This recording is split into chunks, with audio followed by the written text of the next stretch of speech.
tu es passionné par tout ce qui touche la spiritualité, les voyages, la quête de sens ou le bonheur, mon podcast va te plaire. La Voix du Cœur est un podcast hebdomadaire qui s'adresse aux personnes désirant développer et incarner leur spiritualité dans leur vie de tous les jours. Je m'appelle Nathalie Quadri. Il y a plus de 18 ans maintenant, j'ai écouté mon cœur et j'ai changé totalement de vie. J'ai accepté ma différence et ma médiumnité et depuis, j'accompagne des personnes à s'aligner dans leur vie. Inspirer les personnes à oser être elles-mêmes, rayonner et se créer une vie extraordinaire en écoutant leur cœur et leur intuition. Les aider à révéler leur potentiel pour manifester leur propre magie. C'est ça ma mission aujourd'hui. Bienvenue dans mon podcast.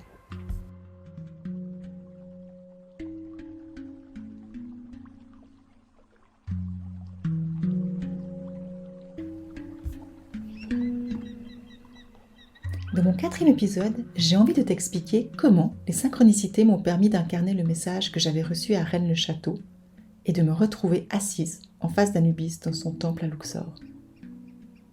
T'est-il aussi déjà arrivé d'avoir des intuitions ou de recevoir des messages et que tu te demandes comment tu vas pouvoir les concrétiser car ça te paraît juste impossible?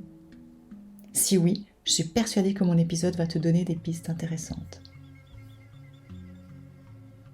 Comme je l'ai raconté dans mon dernier épisode, c'est devant le pilier des Wisigoths à Rennes-le-Château que j'ai reçu le message de me rendre dans le temple d'Anubis à Luxor pour recevoir la suite de mon initiation.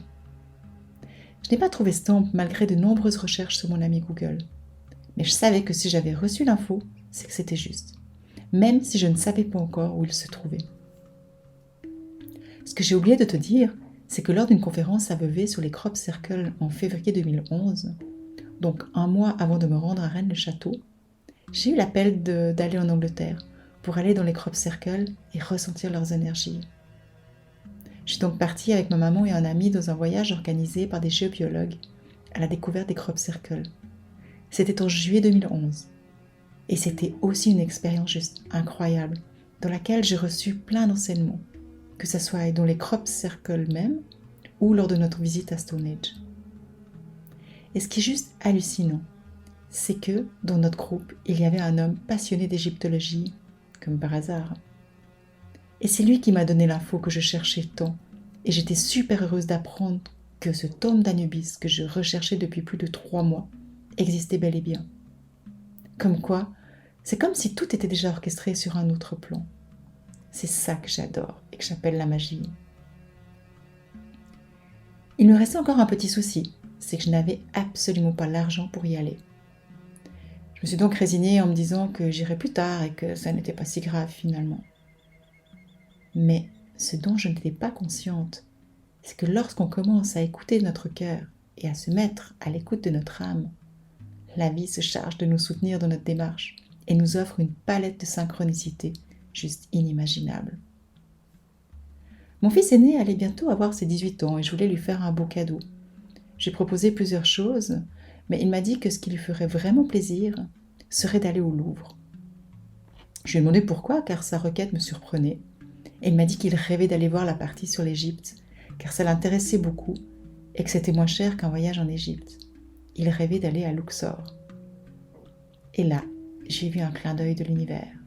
Et ça m'a fait comme un déclic. Je voyais ça comme un signe du destin et je ne pouvais pas faire comme si je ne l'avais pas vu. Mais il me restait le problème de l'argent. Comment pouvais-je faire pour avoir le budget d'y aller ? Et c'est là que j'ai eu l'idée de mettre sur pied un nouveau cours d'intuition en me disant que s'il marchait, j'aurais l'argent pour inviter mon fils à Luxor et du coup, je pourrais aller voir ce qu'Anubis avait à m'enseigner. Et je suis persuadée que tu as deviné. Mon cours s'est rempli et on a pu partir en octobre 2011 pour faire une croisière sur le Nil. C'est un voyage juste exceptionnel car j'ai toujours été fascinée par l'Égypte et les anciennes civilisations en général. D'ailleurs, à un moment donné, j'aurais voulu être une archéologue. Mais ce qui m'a fait changer d'avis, c'est que j'avais trop peur de voir des serpents et des scorpions dans les pierres. Ça peut paraître bizarre cette idée, mais c'est ce qui m'a fait changer de direction. Donc, pour en revenir à mon histoire, arrivés à Luxor, nous avons visité la cité des rois, le temple de Luxor, dans lequel j'ai reçu aussi des initiations très fortes, que je transmets encore d'ailleurs aujourd'hui dans mes cours de médiumnité. Et bien sûr, nous avons été dans le temple d'Hatshepsut. dans lequel se trouvait le temple d'Anubis. Je n'ai pas de mots pour t'expliquer vraiment ce que j'ai ressenti. Mais lorsque je me suis retrouvée face à l'image d'Anubis qui est gravée et peinte dans son temple, j'ai ressenti une énergie vraiment puissante. Et d'ailleurs, j'ai dû m'asseoir sur un pilier en pierre.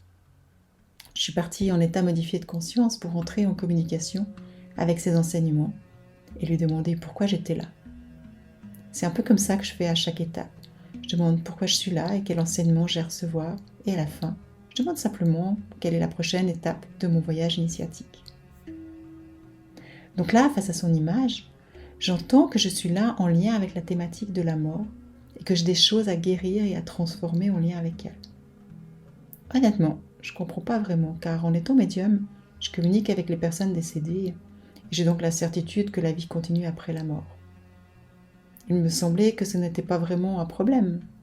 Ma relation avec la mort avait changé également suite à mon séjour à Stansted, comme je l'explique dans mon 2e épisode, et que je n'avais plus peur de mourir comme avant.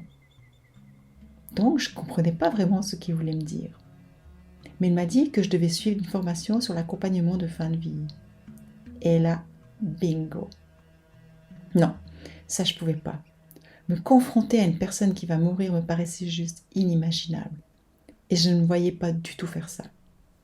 J'ai refusé cet enseignement, car je ne me sentais pas du tout capable de le faire. J'étais toujours en état modifié de conscience et je lui ai demandé « Ok, c'est quoi la suite ?» Il m'a juste répondu « Va dans le temple de Déméter pour la suite. » Je ne savais pas qui était Déméter et je sentais que ça allait me demander de faire de nouvelles recherches, car je t'en parlerai d'ailleurs dans un autre épisode. Et je te promets que ça a de nouveau été une expérience extraordinaire.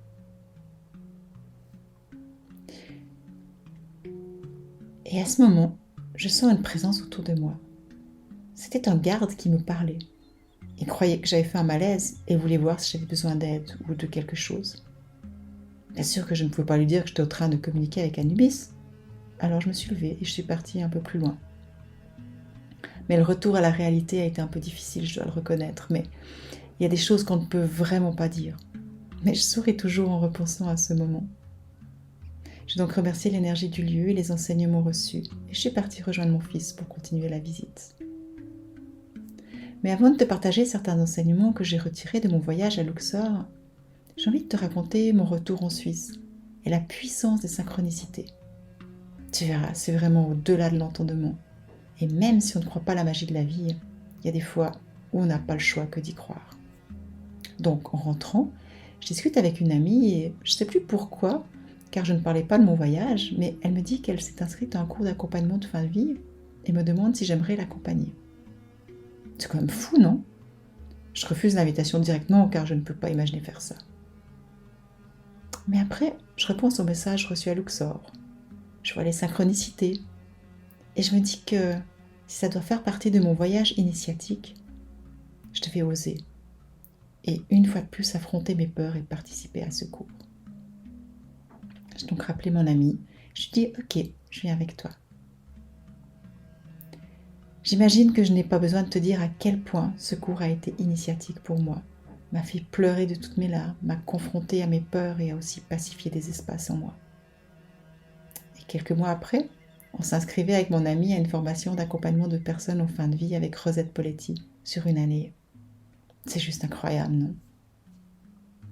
Et cette étape a été très importante dans mon processus spirituel et m'a permis d'accompagner mon beau-père quelques mois après, dans sa fin de vie.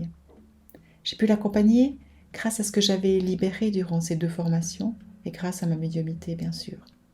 Et il a pu partir en paix, après 10 jours remplis de guérison, autant pour lui que pour toute sa famille. Et tu vois, c'est ce que j'aimerais vraiment transmettre comme message. Encore une fois, si je n'avais pas osé affronter mes peurs pour suivre le message reçu, jamais j'aurais pu l'accompagner. J'ai envie de te partager une autre petite anecdote pour te montrer à quel point la vie peut prendre une autre direction quand on incarne les messages que l'on reçoit. C'est que durant cette période, j'ai créé une association en lien avec la mort et la médiumnité que j'ai appelée Anubis en son honneur. Et en l'hommage à l'expérience que j'ai vécue à Luxor et aux enseignements reçus. J'avais envie d'ouvrir les consciences des gens sur le fait que la vie continue après la mort et qu'on peut avoir des preuves grâce à la médiumnité et les éléments de preuve que les personnes décédées viennent nous apporter, bien sûr. Et tu sais quoi? Pour l'ouverture de cette association, j'avais demandé à 2 médiums anglais que j'avais connus à Stansted de venir dans mon centre pour donner un stage et faire une démonstration publique. C'était en mai 2013. Et c'est juste incroyable. Il y avait plus de 150 personnes à la démonstration publique.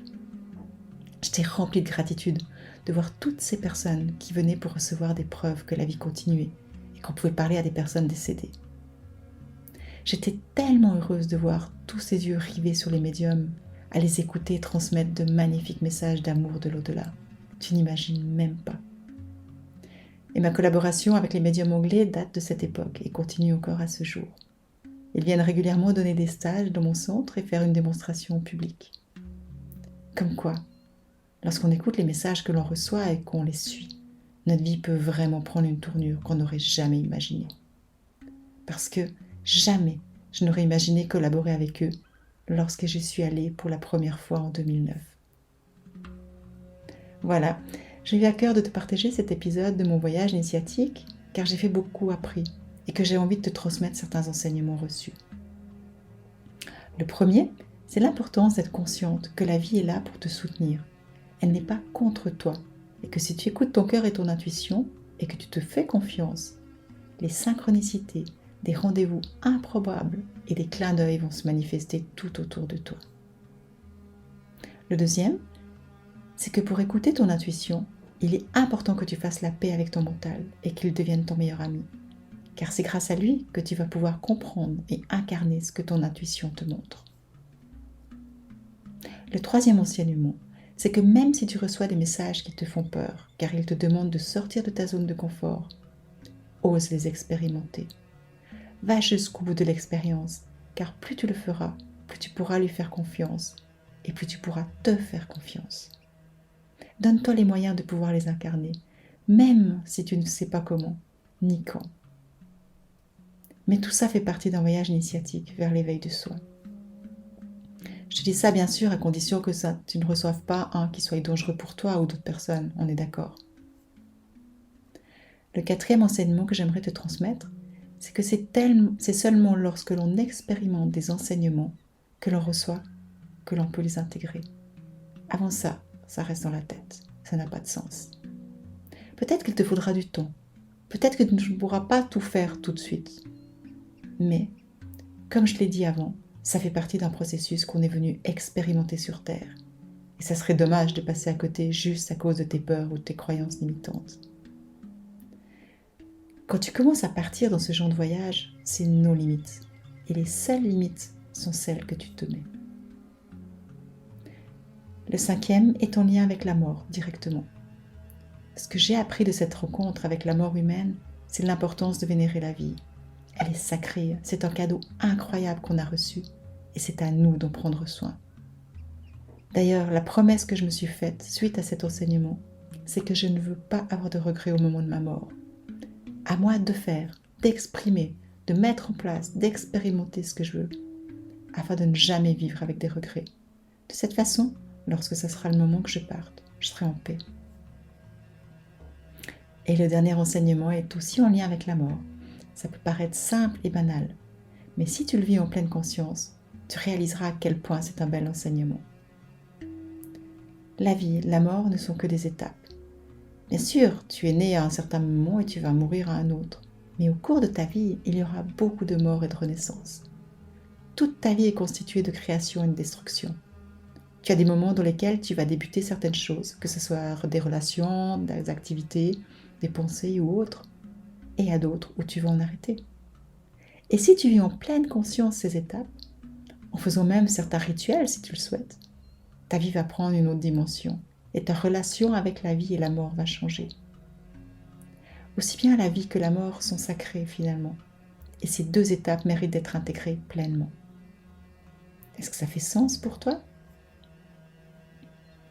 Voilà, j'espère du fond du cœur que cet épisode t'aura donné des clés utiles pour t'aider à développer et à faire confiance à ton intuition et pour t'aider à aller un peu plus loin dans ton propre voyage initiatique.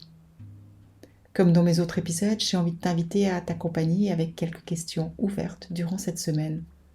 Cette fois-ci, en lien avec la mort. Quelle est ta relation avec la mort, avec les deuils? Quelles sont tes peurs face à la mort? Quelle est ta relation avec la vie? Crois-tu en la vie après la mort? Comment ça serait si tu pensais que la vie continuait après la mort?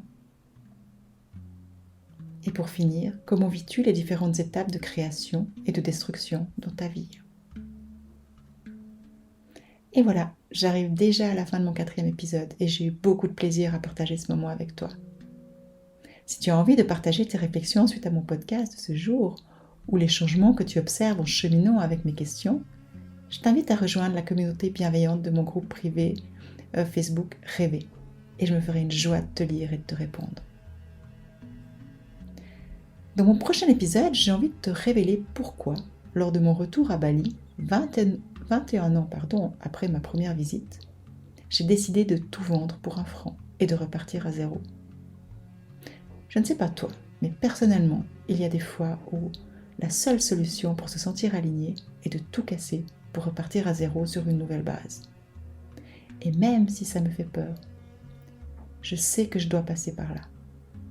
Si tu as toi aussi des fois cette impression, mais ne sais pas comment faire, je t'invite à écouter mon prochain épisode, car je vais te donner quelques pistes intéressantes qui pourraient t'aider. Ah, j'oubliais, j'ai aussi une super nouvelle pour toi. Du 10 au 14 octobre, je vais t'offrir un mini voyage intérieur vers le bonheur d'être soi, durant lequel je t'accompagnerai pendant 5 jours pour te reconnecter au soi et au sacré. Ça va être une expérience magnifique, j'en suis sûre, et si tu souhaites rejoindre l'aventure, il te suffit juste de t'inscrire via le lien ci-dessous. Et j'ai vraiment hâte de ce prochain départ et de te retrouver. En attendant, je te souhaite une merveilleuse semaine et n'hésite pas à t'abonner à mon podcast pour ne pas rater le prochain épisode et en parler autour de tes proches si tu penses que ça peut les aider. Voilà, je t'embrasse et je te dis à la semaine prochaine. Bye!